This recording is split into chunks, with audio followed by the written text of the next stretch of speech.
Good evening and a very warm welcome to you from the Dutch Embassy, specifically from the residence of His Excellency the Dutch Ambassador to Kuwait, Mr. Frans Potuyt.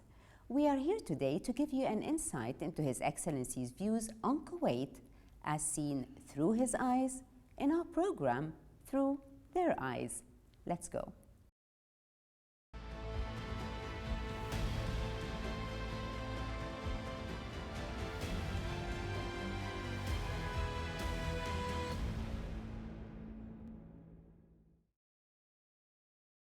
Good evening, Your Excellency. In the beginning, I would like to welcome you and thank you for giving us this opportunity to get to know you better and for the public to know the role or discover the role of the Dutch Embassy here in Kuwait. Goedenavond en welkom bij onze programma.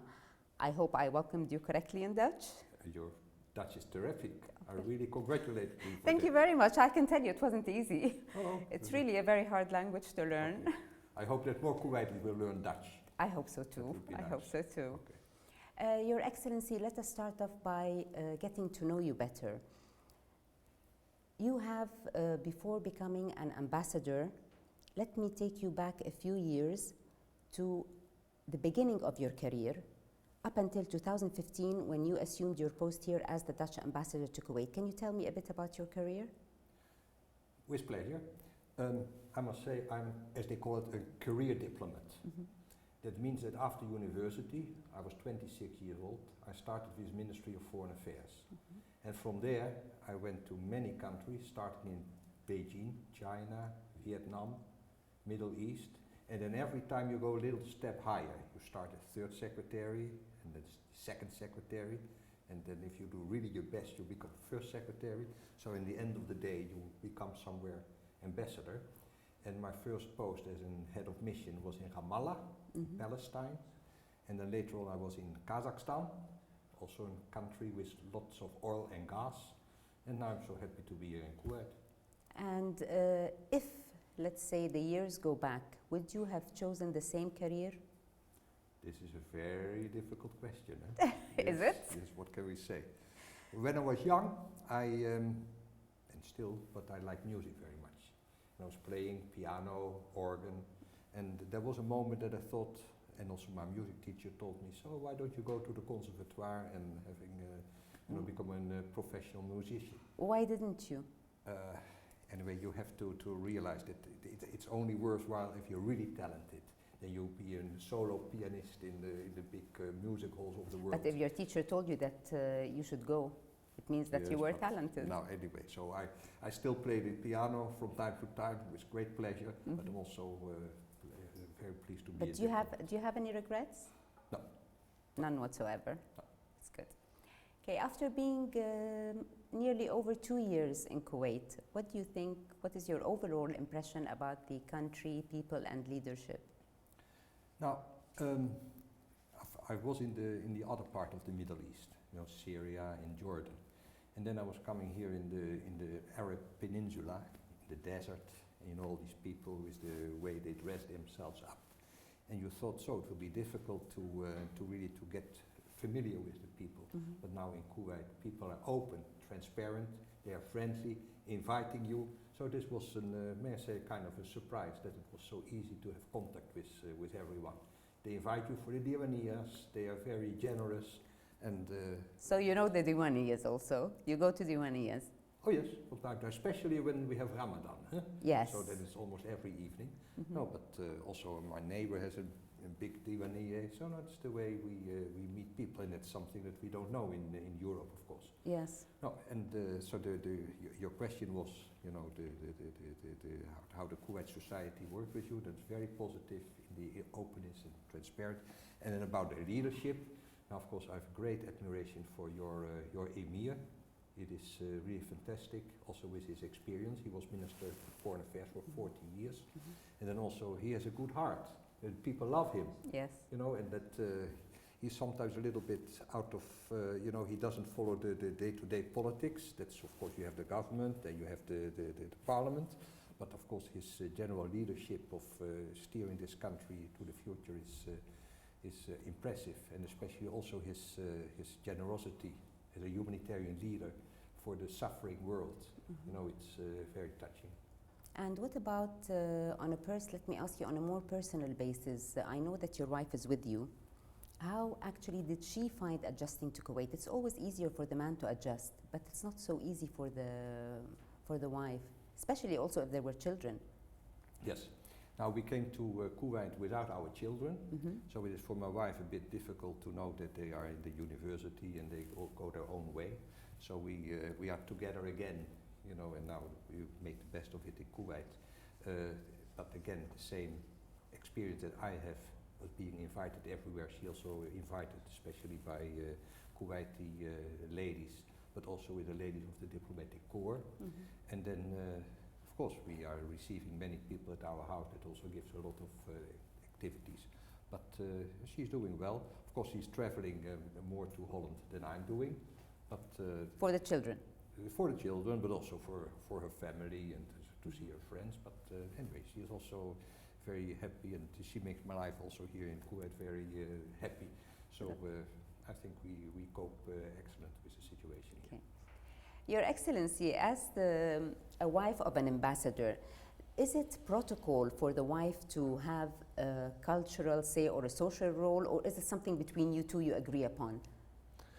I think the developments are nowadays different, because in the past it was really an ambassador goes somewhere and his wife goes with him, and the ambassador's wife had also a kind of a function. But nowadays we have many single ambassadors or wives that have their own career. True. So it's not given that the wife is doing, let's say, the social aspect of your work. But I'm very pleased that my wife is joining me. She was not always with me, but now she is with me, and then she tries to play her role.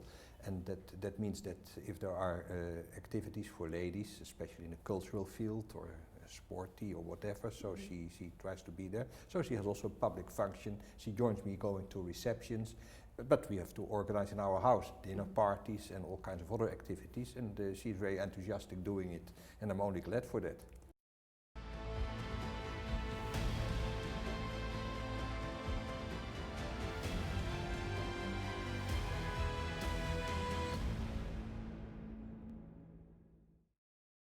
Before going into details about the bilateral ties between Kuwait and the Netherlands, I would like to clarify a very important point here actually.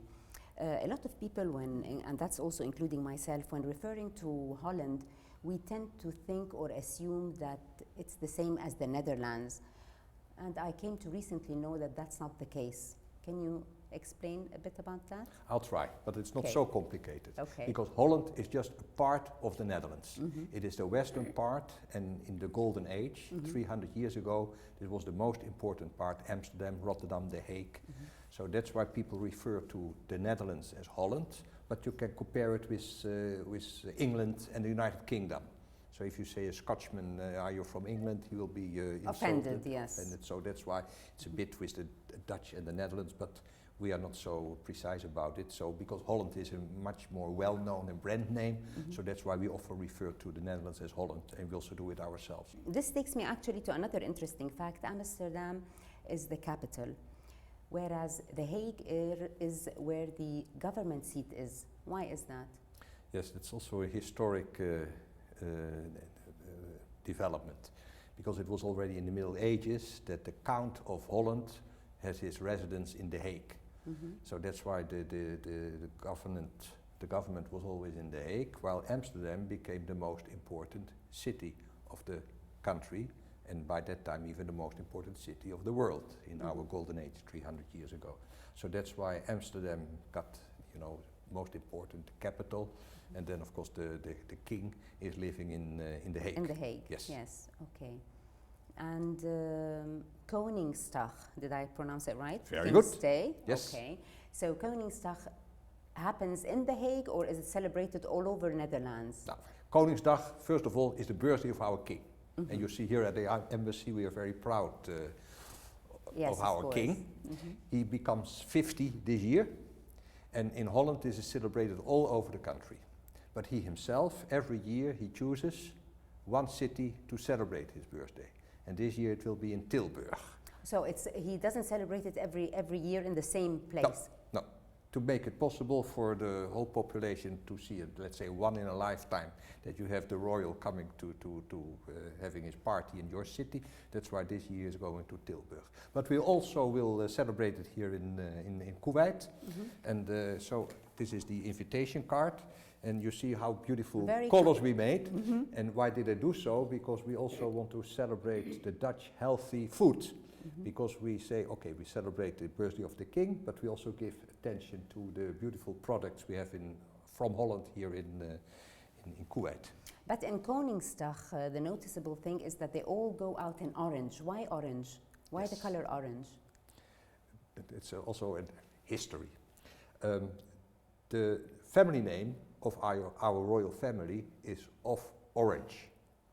Of Orange. It was always the Prince of Orange. And Orange is a tiny little place somewhere in France, but he has the title of Prince from that part of France. So that's why the family name is of Orange. And so that's why the people that were always supporters of the royal family, they dress themselves up in orange, and so that's why it's always orange. So it became our the soccer national team. Our soccer team is always in orange, so that's a little bit the national color. Amsterdam is known for its beautiful variety of flowers, especially tulips. What can you tell me about that? Now it's also in history again, huh? Again. So our sailors in the golden age were going all over the world, and of course the tulip as origin, you know, it's also, is it from Turkey, is it from Iran, is it from the steppes in Kazakhstan? But anyway, they found these tulips and they brought it to Holland, and in Holland, because it's from origin, it's not a Dutch flower, but in Holland we started cultivating it, you know, with the bulbs, and so and then we produced many tulips. So that's why Amsterdam became the center of tulips, and so that's why you have lots of gardens with the tulips. Oh yes, every spring you see the tulips everywhere. Maybe you know the Keukenhof, this very famous spring garden in Holland with so many flowers.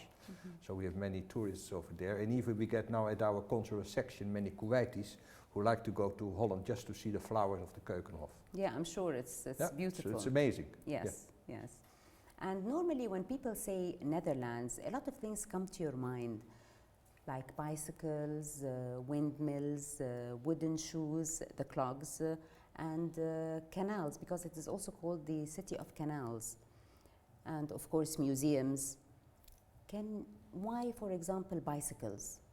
Is it because of the pollution? The Dutch are more environmentally aware now and it is less pollution, or is it because it's cheaper than keeping a car? No, cheaper it is, and we are stingy people. We always economize everything, so that's why that plays a role. But environment and pollution, that's only of recent days. Why do we have bicycles? Because Holland is completely flat. We don't have mountains. So that's why it's so easy to use your bicycle. And not only for sporty activities, but just to go to your work. We have in Holland more bicycles than we have people. Everyone has a bicycle, and some have 2 or 3. It's true. So the bicycle is very, very popular. And museums. Amsterdam is known for its vast museums. Van Gogh, which is Van Gogh, and Rembrandt, I think. Rembrandt in the Rijksmuseum. Yes, we have very beautiful musea, but not only mention Amsterdam. Of course, Amsterdam is the most popular, but we have in The Hague, we have beautiful musea, Mauritshuis Gemeentemuseum, Rotterdam, Boijmans van Beuningen. No, all over the world, all over my beautiful country, there are musea, and I'm very pleased that so many Kuwaiti also know how to find their way to all these museums. We will be back with you after this short break. Stay with us.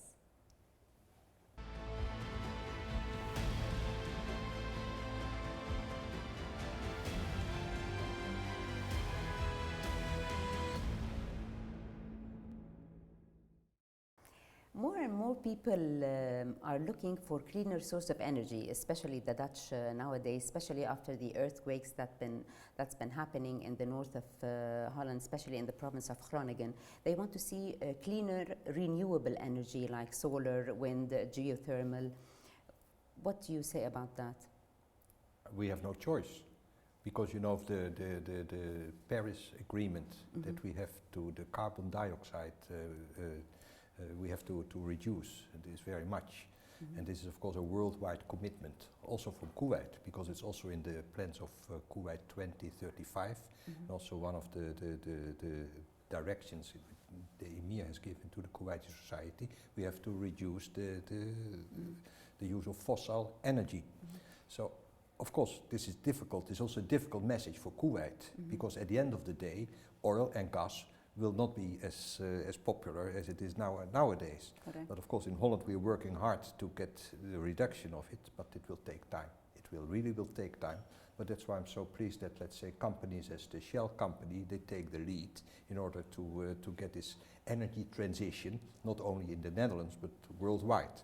And there we have an energy agreement with Kuwait, so that also we together try to work together with Kuwait also to get more renewables here in the country. That was actually my next question. Since you are coming from an environmentally aware country to a less environmentally aware country, can you see any collaboration in this field? Yes, I must say there are many people in Kuwait, they are very much aware of this. And of course we're not going to stop immediately the oil production of Kuwait, but we know that in 30, 40 years, yes, there will be another reality in the world.